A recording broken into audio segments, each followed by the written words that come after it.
Just when it was looking like the dream might be dying for the San Francisco Giants, they come up with a huge, clutch, improbable, isn't even strong enough of a word, win. J.D. Davis, the hero, with a 3-run homer in the 8th to tie it, and then another win in extras.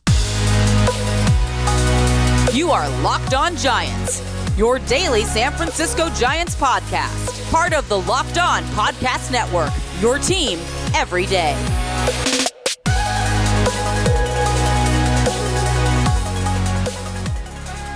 Hello and welcome to Locked On Giants, part of the Locked On Podcast Network, where it's your team every day. My name is Ben Kaspick, and on this show we provide daily episodes Monday through Friday talking about the San Francisco Giants in a way that's data-driven and rational, but also simple, passionate, and accessible to all. I'm a former contributor for the baseball statistics and analysis websites Beyond the Box Score and Rotographs. I've been podcasting about the Giants since 2015, and I'm a lifelong fan. Thank you for making Locked On Giants your first listen every day. We're free and available wherever you get podcasts, including YouTube. Check us out there, and please hit that subscribe button wherever it is that you are following the show. And coming up on today's show, that's right, the dream looked like it might be slipping away today. Giants fall behind 4-0 in the first inning. Casey Schmidt, critical error, allows 2 runs to score with 2 outs there. So instead of being down 2-0, you're down 4-0. And it was 4-1. Then it was 5-1 Guardians going into the 7th inning.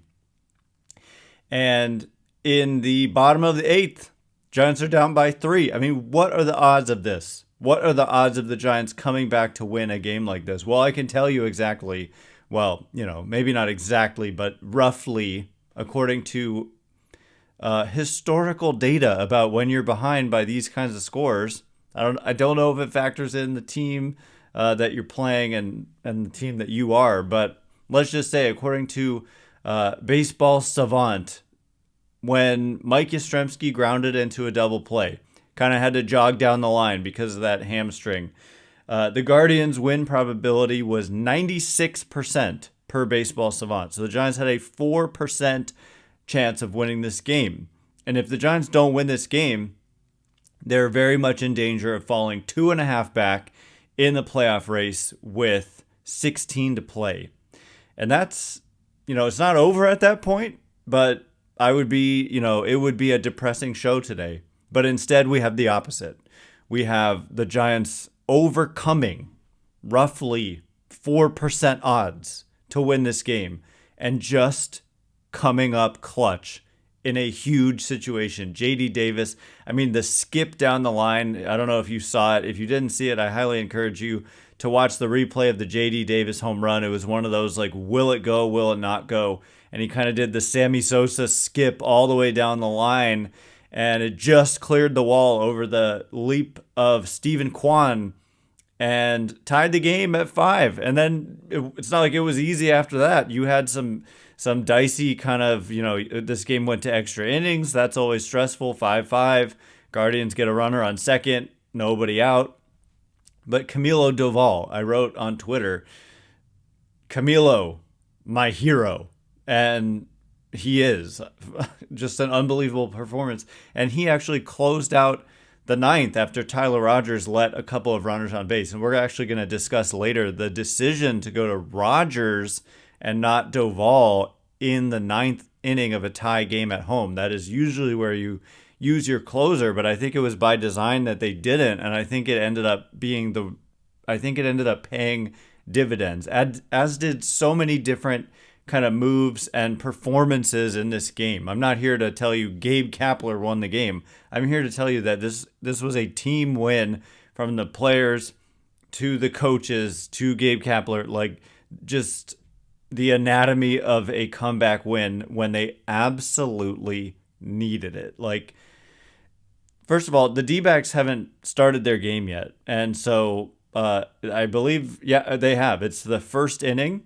And it looks like the Mets have a runner on second with 1 out. And so let's go Mets. Huge Mets fan right now, am I. And the Reds are up in their game. That game matters as well to the Giants. And the Marlins have not started their game yet. But in the standings, after this dramatic comeback, which, by the way, ended on a LaMonte Wade Jr. sacrifice fly to left, just great at-bats up and down in the bottom of the 10th.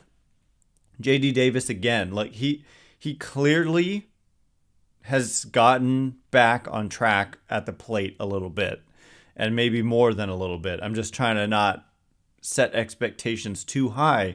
But this guy, I kept talking about how deserving of being an all-star he was for much of the first half of the season, and then he kind of disappeared for a couple months, as did the entire offense. But his at-bats have just been so much better. More contact on swings is one major thing I've noticed. Just more on time, and also then, plate recognition and pitch recognition, and not chasing as much. And so drawing a walk there in the bottom of the 10th, and then Brandon Crawford, same thing, with just taking pitches when he was, going to lay down a bunt, but the pitches weren't there and he was just laying off them. And it brought up Wade, and Wade got the job done in a 2-strike count, with Bailey scoring the winning run. So Giants improve to 75-71 on the season, and that places them 1 game back of Arizona. So depending on the Arizona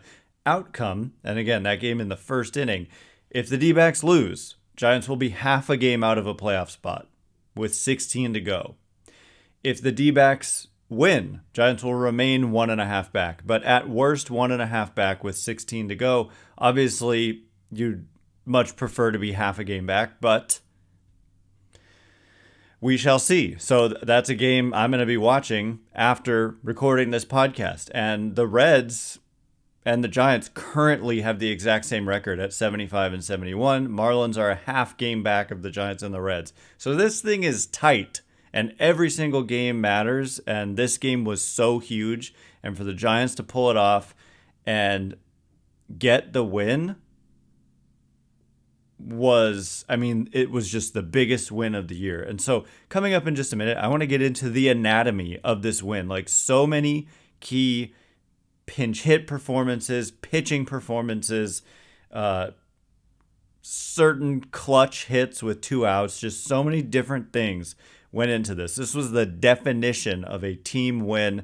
And that's how the Giants play when they play at their best. And that's what we saw today. So we will get into it in just a minute. And before we do, this episode is brought to you by FanDuel. Get ready for the NFL season, which is already underway, with incredible offers from FanDuel, which is America's #1 sportsbook. Right now, new customers can bet $5 and get $200 in bonus bets guaranteed. Plus, all customers who bet $5 will get $100 off NFL Sunday Ticket from YouTube and YouTube TV. Now is the best time to join FanDuel. The app is easy to use, and you can bet on everything from spreads to player props and more. So visit FanDuel.com/lockedon and kick off the NFL season with an offer you won't want to miss. FanDuel, official partner of the NFL. All right, as promised, the anatomy of a win here. There were just so many things, because there were so many bad things too. Kyle Harrison didn't have a good start again, and so that is, somewhat concerning. At the same time, he's 22 years old, and I just think of Lincecum in his first season in 2007, where I think he had like a 4 ERA at the end of the year. He wasn't great, like in his first season when he came up mid-season. But then in 2008, he won the Cy Young Award. And 2009, he won the Cy Young Award again. And in 2010, he won a World Series. And so I'm not like panicking over less than great outings by Kyle Harrison. But at the same time, it was a less than great outing by Kyle Harrison. And they just need good performances pretty much every single day. And so, this wasn't ideal, but thankfully they were able to overcome it. Thanks again for making Locked On Giants your first listen every day. Everydayers, tomorrow we're going to be doing a mailbag edition of the show, because today we're talking about this Wednesday game. Tomorrow It'll be before the Thursday game in Denver. The Giants will be playing the Rockies in Colorado at, 5? Giants will be in Denver, 5:40 Pacific. You can catch every pitch of the Giants' hometown broadcast with SiriusXM on the SXM app. Search Giants. It's Logan Webb going for the Giants, so hopefully they can just keep it going. So anyway, the anatomy of the win, and by the way, a 5-1 homestand. Like, I had reasonable people tweeting, Xing, whatever the heck you want to call it, at me last night after they lost a tough game, that, like, it's just they can't afford to miss those opportunities like last night. But to me, last night with Cal Quantrill, I think people are overreacting to the bad year that he's having, because that dude has been really good in his career. We're talking, 500 innings of a 3.85 ERA, and from 2020 to 2022, a 3.08 ERA. The peripheral's not as good, but at the same time, that guy is capable of doing exactly what he did last night. And I think what we saw last night was Cal Quantrill on his A game. Giants made some defensive mistakes, and we will get into the defense of the San Francisco Giants as well a bit later, and how the errors, they lead the league in errors, but in my opinion, that is extremely, extremely deceiving when it comes to how have the Giants been as a defensive team. But first, the anatomy of this win. And so obviously Kyle Harrison, not his best. 4 innings, 7 hits, 5 runs, 3 earned, 1 walk, 3 strikeouts, gave up another homer. ERA is up to 5.18. And so look, not time to panic, but he didn't really help them win today. But you know who did? And this is like one of those can't predict baseball classic moments, is Alex Wood. Alex Wood was a hero today in that he just went out there and just kept throwing up zeros for 4 innings, which continued to give the Giants opportunities to chip away at the score.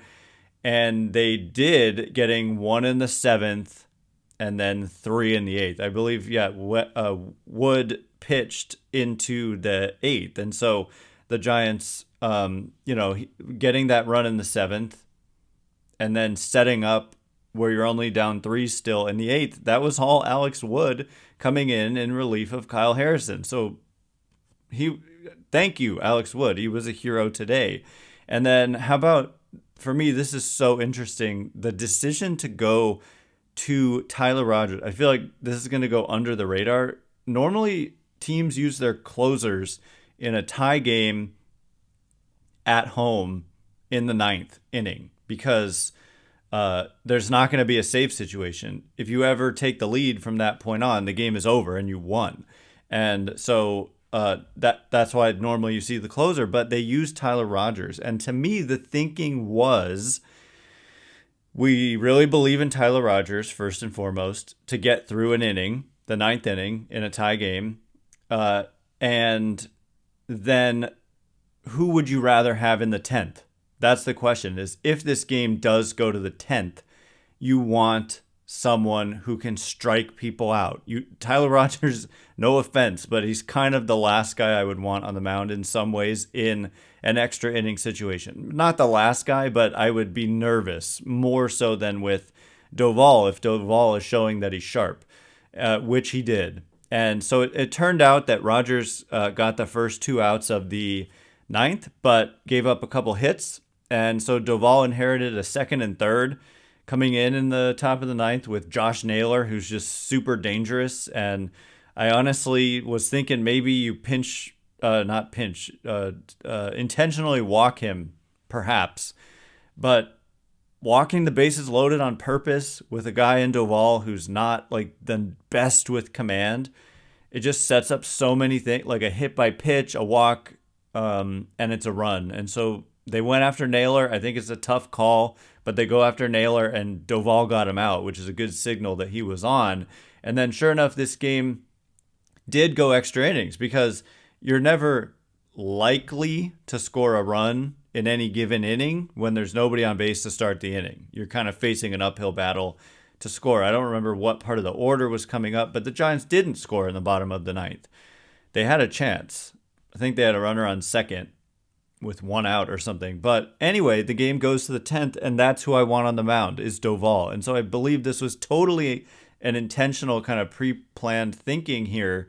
And it's something that Gabe Kapler, I would imagine, is not going to get, there's not going to be much written or said about this. But to me, like, that is a huge reason why they won this game, was that they had Doval available for the 10th. Because in the 10th, the situation starts with runner on second, nobody out, of course. And what Camilo Doval was able to do was strike out the first batter that he faced.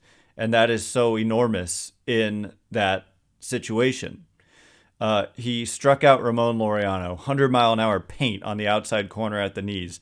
Then he got Andres Jimenez to ground out. But like once you get that first guy out and strand that runner at second, a non-productive out, then it starts to look like it's going to take a hit instead of just like a sac fly to score that run. And so that first strikeout is huge. And Rogers is not a strikeout guy, and Doval is. And so that at bat right there may have changed the entire game, which may have changed the entire season. So then they get Jimenez to ground out. So there's 2 outs, runner on third.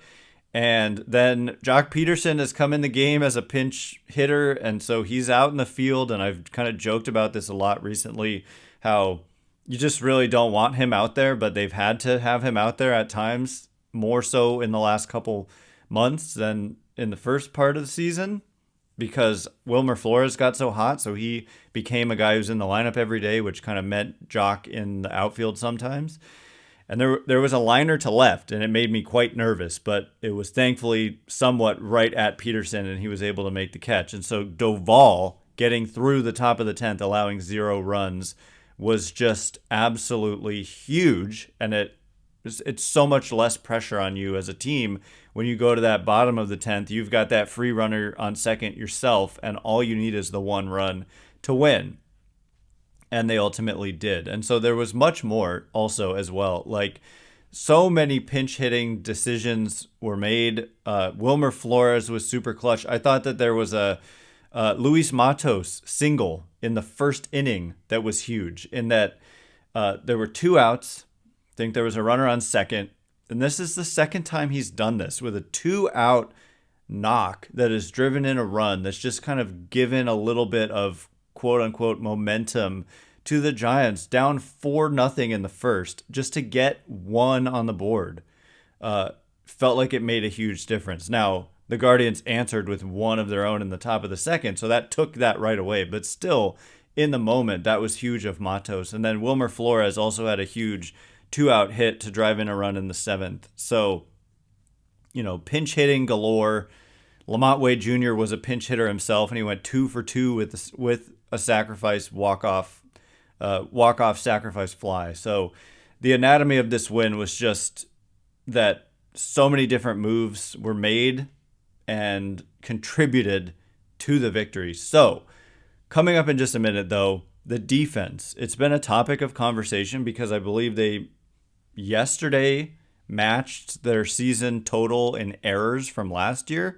But in my opinion, if you think that this year's team is as bad or even remotely as bad defensively as last year's team, you simply have not been watching. That's my opinion. I'm going to make my case in just a minute. But before we do, this episode is brought to you by Jace. Modern medical care and treatment are important, but our global supply chains are fragile, as we well know. Things like pandemics, natural disasters, and foreign travel may cut you off from the treatment that you need. Jace Medical is your solution. Just fill out their online form, and one of Jace Medical's board-certified physicians will review it and determine whether medications are safe and appropriate. Then, Jace will send your prescriptions to one of their partner pharmacies, where your order will be filled and mailed directly to your home. You can also send your physician a message for answers to treatment-related questions anytime. Everyone should be empowered to care for themselves and their loved ones during the unexpected. That's why Jace Medical offers the Jace Case. Save more than $360 by getting these life-saving antibiotics with Jace Medical plus an additional $20 off by using my code LOCKEDON at checkout on jasemedical.com. That's JASE medical.com.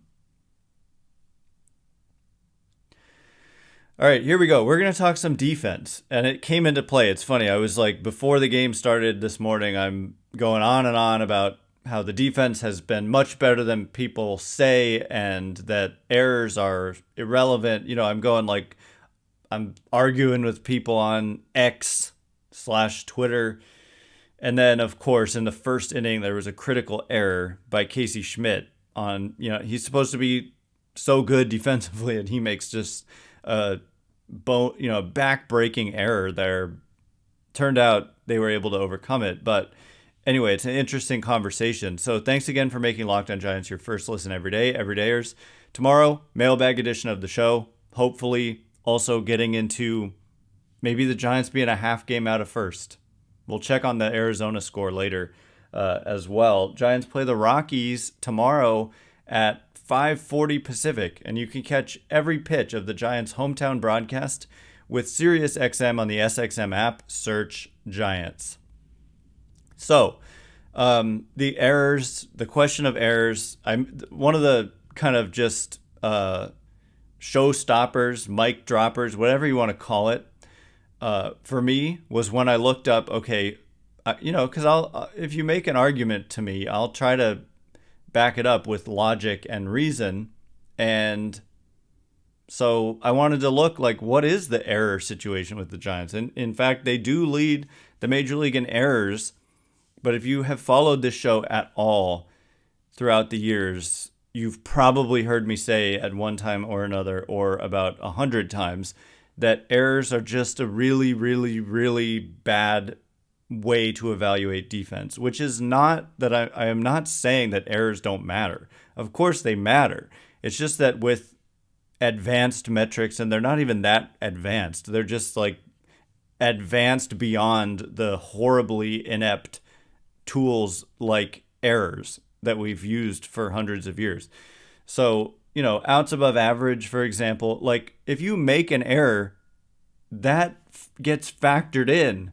Like when Casey Schmidt throws that ball away, outs above average is like, that is an out like 99% of the time, and you made it not an out. And so it dings you, and it properly kind of calculates how to ding you. And likewise, if it's like you make a play that is rarely made, given how hard the ball was hit, how far you had to travel, it's just much more advanced stuff, then you get credited.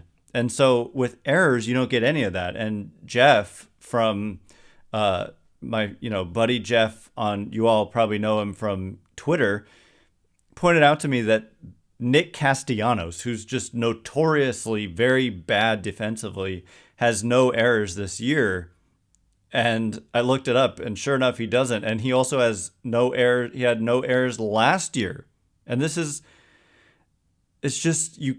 be so hard to argue that he's actually a good defender. Just watch the man play. He doesn't run. Like, he just can't move well. He's just not a good defender. Range has nothing. Errors say nothing about range.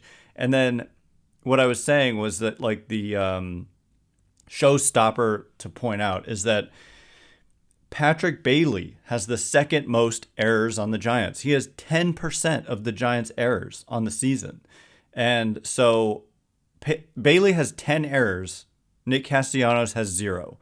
So if errors are your thing, what does that mean? It means like Nick Castellanos should win the Gold Glove and Patrick Bailey stinks.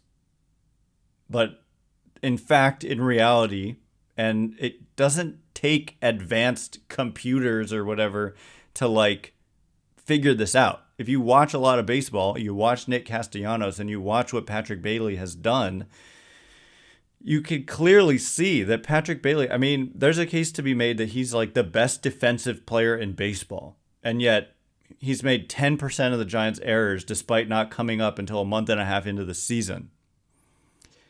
Meanwhile, Nick Castellanos hasn't made an error in 2 years. That just is a perfect example. And so anyway, the Giants leading the league in errors I just don't think really matters at all, basically, because I mean, it matters in that errors are obviously not good. You don't want to make them. Duh. That's not what I'm not saying like an error doesn't matter. I'm saying that like you could have a team full of Nick Castellanos types who just have no range, never make errors, but have no range. They just like are stagnant. Or literally, if they just choose not to move and the ball just goes right by them, official scorers will not call that an error. An error is only like if you got there and booted it, basically. So range, not considered at all. But you know what does consider range? All these advanced metrics, defensive runs saved, outs above average, etc. And for catchers like Bailey, errors, you make your errors on sometimes, I mean, mostly he's made some throws into center field. I don't know if all 10 errors are on throws, but you know what errors fielding percentage doesn't take into account at all for catchers? Framing and pop time and throwing out runner percentages and stuff like that, which is so much more important than the occasional advanced runner from a throw in center field. Framing is so huge because think of how many pitches there are a game, how many borderline pitches there are a game. And I can go on and on about this, but the count makes such a difference. I tweeted about this the other day because I was mad about a call, but basically the difference between a 2-1 count and a 1-2 count, I believe it was 2-1 versus 1-2, because on a 1-1 pitch, right, if it's a ball and they call it a strike, you've made what should have been a 2-1 count into a 1-2 count. And the weighted runs created plus this season of all hitters when they get to a 2-1 count is like peak Barry Bonds. So 2-1 count for any random hitter, not all of them, but like a randomly selected hitter or the average hitter becomes peak Barry Bonds. A lot of it is just they end up walking a lot. The on-base percentage is close to 500 once you get a 2-1 count. But if you get to a 1-2 count, you become basically worst hitter in Major League Baseball type player. And the strikeout rate is like 40-something% versus a 2-1 count. Your strikeout rate is like 13%. So the count makes such a huge difference, and that's why framing is so important. And if you're 100th percentile as a framer, meaning nobody's better than you, like Bailey, then that matters just so much more than these occasional errors. And so it's just I think I've made a pretty compelling case here, but of course, Schmidt made an error. That was one circumstance where, it's an error and it cost them. And the previous night, LaMonte Wade Jr. made an error and it cost them. Sometimes it's just really straightforward, but other times it's not. Like with Nick Castellanos never making errors, and with Patrick Bailey apparently making a lot of them. Which doesn't mean he's bad. Duh. Like, if you've watched Bailey, is he bad defensively? Come on. And if you've watched a lot of Castellanos and you try to make a case to me that he's really good, boy, I'd like to have that argument. Anyway, that is all the time we have for today. Thanks again for making Locked On Giants your first listen every day. Everydayers tomorrow on the show, a mailbag edition of the show, maybe a fresh one, so look out on Twitter for the prompt, but a lot of questions left over from late in last week, so we'll get to some of those as well. Giants play the Rockies at 5:40 Pacific on Thursday. You can catch every pitch of the Giants' hometown broadcast with SiriusXM on the SXM app. Search Giants. Thanks again for making Locked On Giants your first listen every day. Once again, my name is Ben Kaspick.